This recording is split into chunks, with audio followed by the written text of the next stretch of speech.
It's time for bookkeeping, beer, and BS. So analogies. I mean, like it's nonstop, but Cory, one of the things that you said that I want to unpack a little bit is so fishing. If you just go to the spots that people tell you and you don't like do your own homework and your own research and go find fish where they're at that day because conditions are changing, you might hit it once in a while. Right. But if you're just if you're just fishing the same damn holes as everybody else, it's gonna burn out on you and them. Now, my challenge to that, or maybe caveat to that, is there's certain things from like a condition standpoint that are tried and true, both in fishing and in marketing. And so, yeah, different conditions are going to put people in different places, but like every May and June, I know that we could market as chanky as we wanted to market, and our schedule will fill up with window cleaning and pressure washing in Minneapolis and that business that we have. Now, if we do a better job, we're going to catch more fish, right? But the seasonality of those conditions just make it such that you trip into work. And then we get into, mid-July to mid-September, and you get like the end of the summer period and the back to school period, and customers just disappear. And you can be as like creative as you want to be, but the conditions aren't ripe for the fish to bite. And so I feel like there's holes that we generally go back to, and we're going to do the same in marketing, right? It's like if Google ads are our fastball, or Facebook is our fastball, or, you name it. When we go to that lake, we're still going to start there and be like, all right, are they here? Right. Oh no, they're not here. But when they're not here, I found them over there.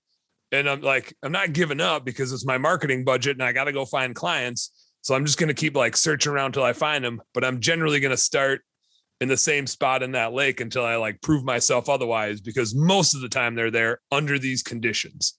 Well, and I think everything that you said, actually everything you just said, Dan, is the reason why when Cory posed the question, I was like, that's a loaded question. Because I wanted to say yes, right? I wanted to be like, yeah, you do have to be innovative and you have to think creatively. But at the same time, I was like, I don't know, man, referrals are always going to work. Right. Well, think about it this way though, guys. I mean, like change your mindset on a little bit.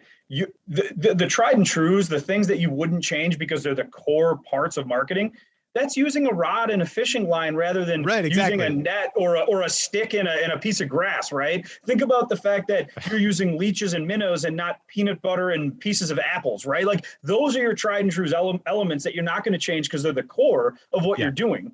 The location, the conditions, and what Dan was talking about, the ability to adapt, that's the piece that you always need to be on your toes with, because if you fall into that system of thinking, I'm just going to do what everybody else is doing all the time, right? If I heard this work, that's what I'm going to do, rather than doing the whole, hey, maybe be creative, think outside the box and try to build your own paths off of this main road to see if they work. That's where I think you find a lot of success in the marketing arena. But Nathan, you know it better than I do. I mean, I don't know if that's true, but I kind of hope that that's true. I keep my fingers crossed that that's true. But something that I think goes all the way back to the very beginning that I was talking about, sort of like these gimmicks, right? A lot of the time, and I think the analogy still holds up. So people will tell you about, oh, you have to be on TikTok, right? So then you just said it, right? Like that's having your rod and your line and your hook, right? That's the basics. Well, you'll get people who walk in and go, oh, you have to do this gimmick thing. And the gimmick replaces one of the core pieces of what you're supposed to be doing. So then you do have a stick and a piece of grass. Right. And then you're like, why isn't it working? Why isn't my trick working? This is the stealth mode gimmick. Works every time. Right, exactly.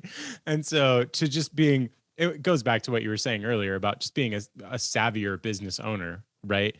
Like, hey, that might work, but it's probably not wrong. It's just not all right. You can't lose your fundamentals to chase the gimmick.